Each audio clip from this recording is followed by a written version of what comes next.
கன்னியாகுமரி மாவட்டத்தில் இதுவரை காணாமல் போனதாக செல்போன்கள் காணாமல் போனதாக பெறப்பட்ட மனுக்கள் மீது நடவடிக்கை எடுக்கப்பட்டு இந்த தருணத்தில் மொத்தமாக 260 செல்போன்கள் மீட்கப்பட்டு அது உரியவர்களிடம் ஒப்படைக்கப்பட்டுள்ளது.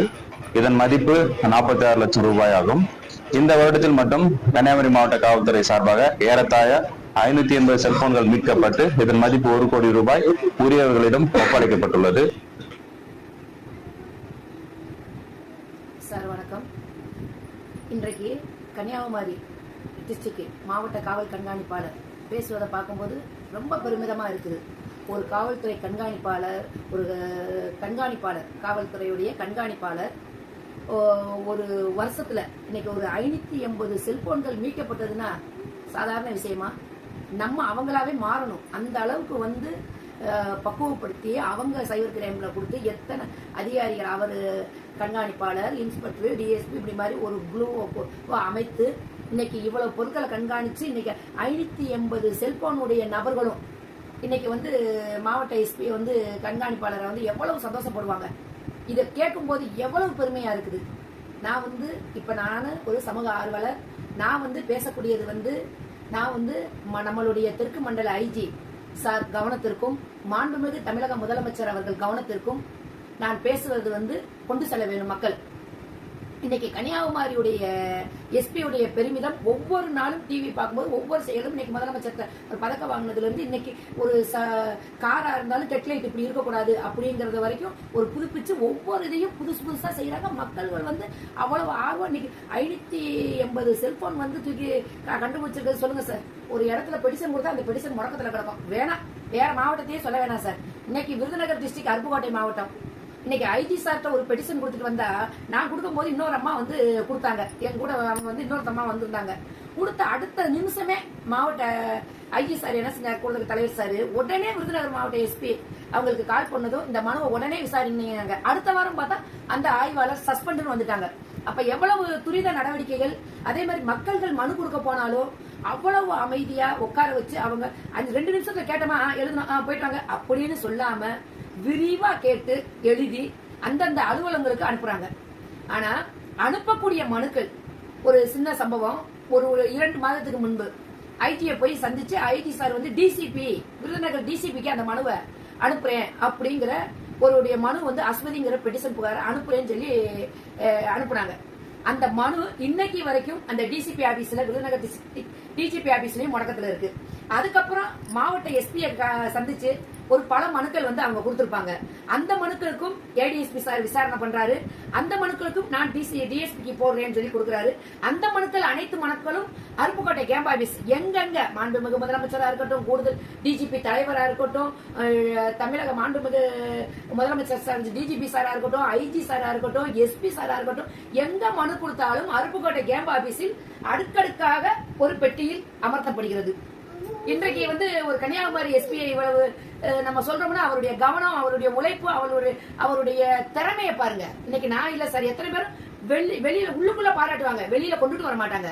இன்னைக்கு நான் வெளியில கொண்டு வரேன்னா அது அவங்களுடைய உற்சாகம். இன்னைக்கு நம்ம மாண்புமிகு முதலமைச்சர் எப்படி 108 தொகுதிகளை ஜெயிச்சாரோ அதே மாதிரி 580 செல்போனை ஒரு வருஷத்துல பிடிச்சிருக்காங்க. விருதுநகர் டிஸ்ட்ரிக்ட்ல 5வது மாசத்துல இருந்து 8வது மாசத்துக்குள்ள ஒரு 4 எஸ்பி மாறி இருப்பாங்க. அந்த 4 எஸ்பி மாறினதுடைய ஒவ்வொரு மனுக்களும் போகும்போது திரும்பி முதல்ல இருந்தா அப்படிம்பாங்கல்ல சார், அதே மாதிரிதான் இன்னைக்கு 4 மாவட்ட அதிகாரியும் மாறி இருக்காங்க. அதனால மாண்புமிகு தமிழக முதலமைச்சர் அவர்கள் சரியான அதிகாரிகள், ஐஜியா இருக்கட்டும், மாவட்ட எஸ்பி எல்லாருமே கரெக்ட், எல்லாருமே நேர்மையாக வேலை பார்க்கிறார்கள். அந்த கீழே வர்ற டிஎஸ்பியா இருக்கட்டும், கீழே வர்ற டவுன் ஸ்டேஷன் அருப்புக்கோட்டை நகர் காவல் நிலையமா இருக்கட்டும், எல்லா மனுக்களுமே முடக்கத்துல இருக்கு. இதனால ஒரு 14/3/25 தொடங்கி சார் 18 மாசமா ஒரு மனு மூளையில கிடக்கிற மனுவை எங்கேயாவது பாத்துருக்கீங்களா? 18 மாசமா புல் ஆதாரத்தோட கொடுத்து இன்னைக்கு ஒரு பெண்ணுடைய வாழ்க்கையவே இது பண்ணி பிறந்த வீட்டுக்கு அனுப்பக்கூடிய சூழ்நிலையை உருவாக்குறவங்க காவல்துறை, விருதுநகர் டிஸ்ட்ரிக்ட் அருப்புக்கோட்டை காவல்துறை. அந்த காவல்துறையில தவறு செஞ்சிருக்குன்னு எடுத்து சொல்லக்கூடிய அதிகாரிகள் சார்பாக எடுத்து சொல்லி விக்காட்களாவே தூக்கி போடுறோம். ஆனால் ஒரு அதிகாரியை காப்பாத்த இன்னொரு அதிகாரி, இன்னொரு அதிகாரியை காப்பாத்த இன்னொரு அதிகாரி. இந்த சட்டத்திட்டங்கள் தான் நடந்துகிட்டு இருக்கு. 18 மாசமாக நாங்க ரொம்ப 18 மாசமாக ரொம்ப ஒண்ணு வேணாம் சார். 0253 உடைய எஃப்ஐஆர் 2026ல போட்ட 10/6 எஃப்ஐஆர் சார். 15/6 வந்து எஃப்ஐஆர் ஃபைல் பண்றாங்க. அருப்புக்கோட்டை காவல்துறை டிஎஸ்பியா இருக்கட்டும், அவங்களா இருக்கட்டும், எஃப்ஐஆர் அதிகாரிகள் பேரை நீக்கினால் மட்டும்தான் நான் எஃப்ஐஆர் ஃபைல் பண்ணுவோங்கிறாங்க. சரி, ஒரு 5 நாள் போராட்டத்துக்கு அப்புறம் நீக்கியாச்சு. ஒரு 80 பவன் நகையை மோசடி பண்ணினவங்க வந்து ஸ்டேஷன் ஃபைல்ல கொடுக்க முடியுமா? அல்லது அது என்னதான் நடவடிக்கை, என்ன ஏது எதுவுமே தெரியாது. யார்கிட்ட கேட்டாலும் தகவல் கிடையாது, அதிகாரிகிட்ட கேட்டாலும் தகவல் கிடையாது. ஏன் மேல சிஎம் செல்லுக்கு அனுப்பினாலும் சிஎம் செல்லுல இருந்து தகவல் வந்தாலும் நீங்க சிஎம் செல்லுக்கு கால் பண்ணீங்களா அப்படின்னு மற்ற மாவட்டங்கள் கேட்பாங்களே தவிர அருப்புக்கோட்டை மாவட்டங்கள் கேட்க மாட்டாங்க.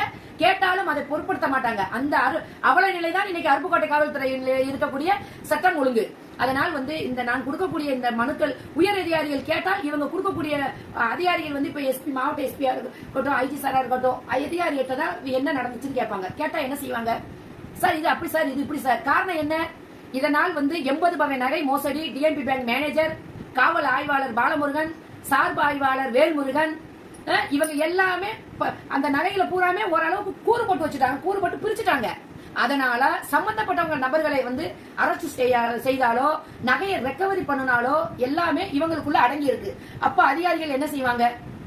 இதை நாங்கள் நோண்டி நோண்டி நோண்டி கொடுக்க பெட்டிஷன் கொடுக்க சரியான அதிகாரிகள் இன்று அருப்புக்கோட்டையில் நேர்மையான ஒரு காவல்துறை கண்காணிப்பாளரை பண்ணுங்க, நேர்மையான விசாரணை பண்ணக்கூடிய அதிகாரிகளை நியமிங்க.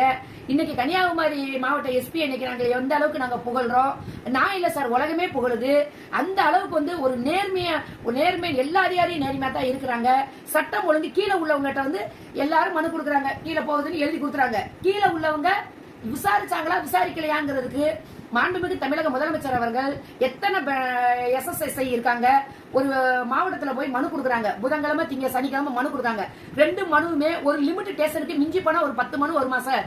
அந்த 10 மனு வருது. அந்த 10 மனுவை ஒரு எஸ்ஐயை நியமிச்சு இது சரிவர செயல் முடிஞ்சிருக்கா அத மறு கண்காணிப்பாளர் வந்து கண்காணிச்சா எல்லா மாவட்டத்துக்குமே இது சிறப்பா இருக்கும் சார்.